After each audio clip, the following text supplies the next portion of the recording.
اہم خبر سے آگاہ کریں۔ سپریم کورٹ میں ملٹری کورٹس میں سویلین کے ٹرائل سے متعلق کیس، عدالت نے وزیر اعظم سمیت وزیر داخلہ اور دفاع کو نوٹس دے رکھا ہے۔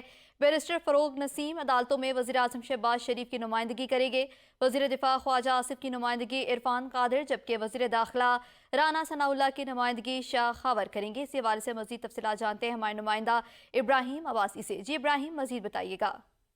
جی بالکل، یہ 9 مئی کے واقعے کے بعد جو ہے وہ مختلف درخواستیں جو ہے سپریم کورٹ میں موصول ہوئی تھی، جس کی تعداد جو پہلے 4 تھی، لیکن کل 2 مزید درخواستیں جو ہے وہ قبول کر لی گئی ہیں سپریم کورٹ کی طرف سے 9 مئی کے حوالے سے، جس میں ملٹری کورٹس میں سویلین کے ٹرائل کے خلاف جو ہے درخواستیں دائر کی گئی ہیں۔ اس کے تناظر میں جو سپریم کورٹ نے گزشتہ پہلی سماعت میں جو ہے وہ نوٹسز جاری کیے تھے، جو مختلف وزارتوں کو جاری ہوئے تھے، جس میں وزیر دفاع، وزیر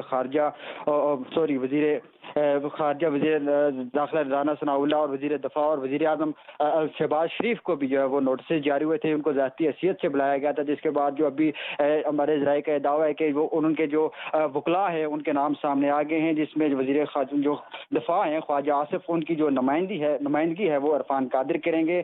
وزیر داخلہ رانا ثناء اللہ کی جو نمائندگی ہے وہ شاہ خاور کریں گے، اور جو وزیر اعظم شہباز شریف کی نمائندگی ہے وہ بیرسٹر فروغ نسیم کریں گے۔ یہ اس لیے لحاظ سے بڑا اہم ہے کیونکہ آگے عید آ رہی ہے۔ یہ دیکھنا یہ ہے کہ کیا یہ جو سپریم کورٹ ہے وہ اس کیس کا فیصلہ عید سے کتنے دن پہلے سناتی ہے یا عید کے بعد اس کیس کو لے کر جاتی ہے۔